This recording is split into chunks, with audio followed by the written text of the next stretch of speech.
Hindi naging maganda yung simula ni Magnus dito po sa ginaganap na Freestyle Chess Grand Slam 2025 tournament. Ito po yung random chess. Ang score ni Magnus after 5 games, 2 points lang, 2 panalo, 3 talo. So medyo alanganin po yung ganung performance, no? Medyo nasa bottom siya. Kailangan niya pong manalo sa mga nalalabing 4 na laro para mag-qualified. Pag wala ka kasi sa top 8, uwian time ka kaagad. So anong nangyari? Eto na nga po.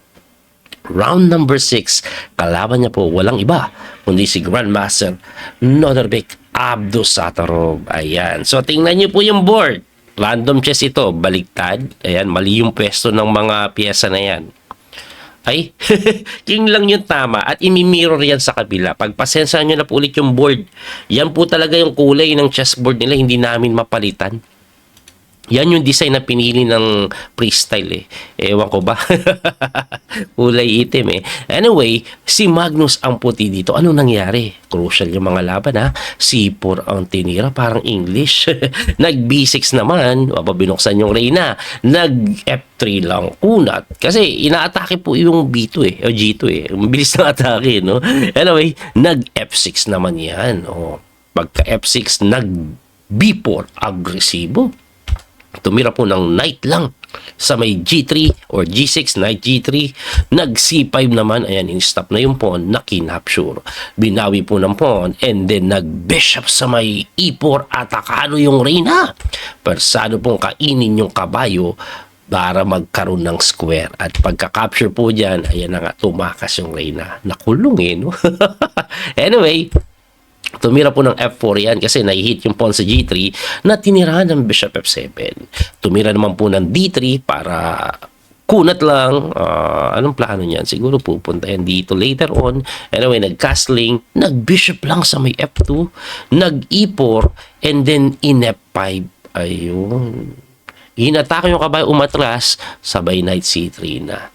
So, pagka knight C3, nag-D6, ayun, nag-castling. Mali pa daw yung castling. Castling po yan, di lang halata. Castling yan sa random chess. So, ang best move daw po, G4 agad. Siguro gusto matake agad, no? So, yung castling, di pa daw ganun kaganda, pero lamang pa rin po ang puti, sabi ng engine. So, nag-develop na kabayo sa C6, nag-G4, ayan na, nag-A6 para stop na nga po yung tiradang G5. So, ang ginawa, ayun, nag-rook sa may C2 para saan ba yan? Tingin ko po, dodoble ng ganon. Hindi ako sigurado, pero anong ginawa? Nag-Queen C7, nag-rook na nga sa B1, tumira ng Queen D7 lang. May mga tempong gustong makuha yan eh, yung D5 later on. Kaya nag-Queen D7. Anyway, dinoble na nga yung tore, Rook C7 para walang Rook B7, and then nag-A3 lang para hindi makatalon yung knight sa B4, tapos H5 ang ginawa ni Noderbek na kinapture. Binawi. And then, kinapture ni Magnus yung kabayo. Ulit ako dyan, no? Kasi pag nag-knight takes po, papasok yung kabayo. Kaya ang ginawa niya, nag-queen takes. Pagka queen takes naman, ini-4 lang. Solid yung square na D5 later on para sa knight mamaya. O, anyway, masyado kang solid, papalambutin kita. Nag-G6. Pagka G6, kinapture lang ni Magnus. Tapos hindi binawi agad yan. In-F5 muna.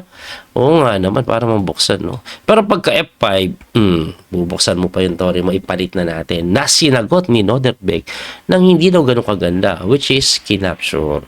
Bago ko ituloy yan, ang sinasuggest ng engine, for some reason, ibaba lang to. Ayan, wag mong papayagan na magkaroon tore dun sa ilalim. Kasi kinapture po yan eh. Pagka takes, Rook C8 sa kahinarang, kaso may defense ang ganun. Ayun. Pagka Queen B2, kinapture na po yung pawn na sinagot lang ng Bishop H4 hitting the knight at mapipilitan gumalaw yung knight. Pero bago gumalaw, wala kasing mapuntahan. Kinain mo na yung tore, binawi, and then knight C8. Kaya kinapture para may square dyan yung knight. Kaso, lakas ng knight sa may B4. May threat dito, may threat din doon kasi nakapin po yung kabayo eh. Ang ginawa, Bishop E8 to defend. Ayan, tinanggal yung pin para pagka-capture doon. Pwede pa rin kainin pala ito, no? Kain doon. Hindi to pwedeng kainin dahil pagka-takes, depensado pa rin. Pero Bishop E8, which is mali pa nga daw kasi pagkakain lang sa F5, libre yon. Pwede nakakatikim pa rin ng pawn. So nag-bishop d7 para bawiin sana yung pawn. Kaso, kinapture na yung a7.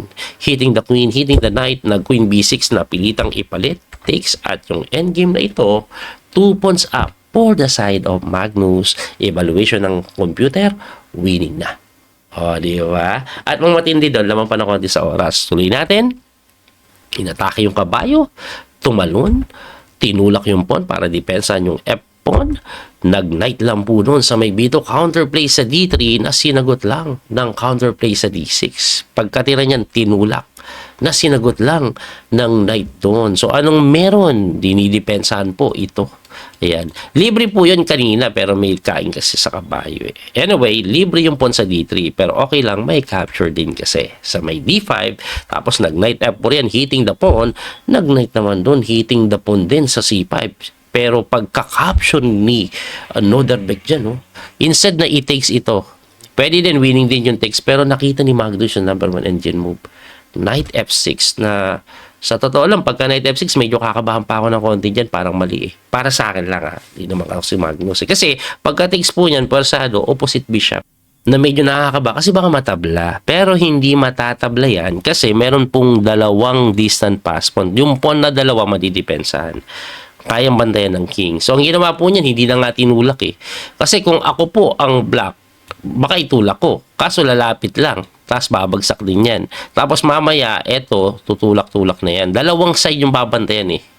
Kaya winning na daw yan. And ginawa bishop a4 eh. Para saan? Siguro ang trip niya, sige pag kinapture mo to, papupuntahin ko yung mga pawn sa itim para pwede kong harangan, baka makatabla lang naman. Kaso sabi niya Magnus, wag kang magulo.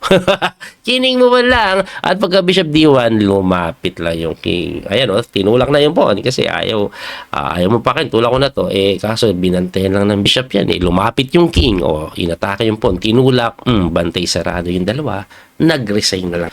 Diba? Opposite bishop, baka sakaling pwede pa. Ang susunod na po kasing mga tira, tulak doon, lapit, tulak na naman, may isa pa dito kaya hindi makabantay basta doon yung bishop. Kung pwede sana bumantay para ma-prevent yung g6 no? Yun sana gagawin Walang magawa Example, king move ka, wala talagang magawa lalapitan ka lang na ganun. Wala talagang mag-aus. Ayan, libre na pala to. Anyway, marami na kasing tira kaya naparesign si Noderbeck. At dahil doon nakabawi, ayos! So 3 points out of 6 na si Magnus. Sumunod na laban, natablahan siya ni Alireza. Tapos round number 8, tinalo niya si Lebon. At ang matindi, yung round number 9, tinalo niya ang world champion na si Grandmaster Gukesh D. In-endgame niya lang yan.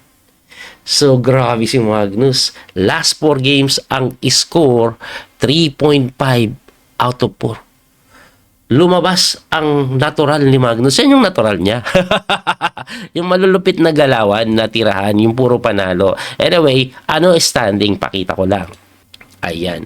Nag-champion si Alireza. Tinalo niya si Sindaro last round Tapos si Favid third. Magnus, ayan, nag-port pa 5.5. O, tingnan nyo. Ang pangit na simula, di ba? 3 talo. Pero, ayan, last 4 games. Ibig sabihin, pasok po siya. Ngayon, ano lang po ito Ito pong, sino pala nalaglag? Pakita ko. Nalaglag si Lebon sa kasi Fedosi. Pang 8 si Gukesh, saka si Noderbeck pang 7. So, magna-knockout stage na yan. Parang, Alireza versus Gukesh. Tapos, Bukir versus Noderbeck. Ganyan ata mangyayari. Anyway,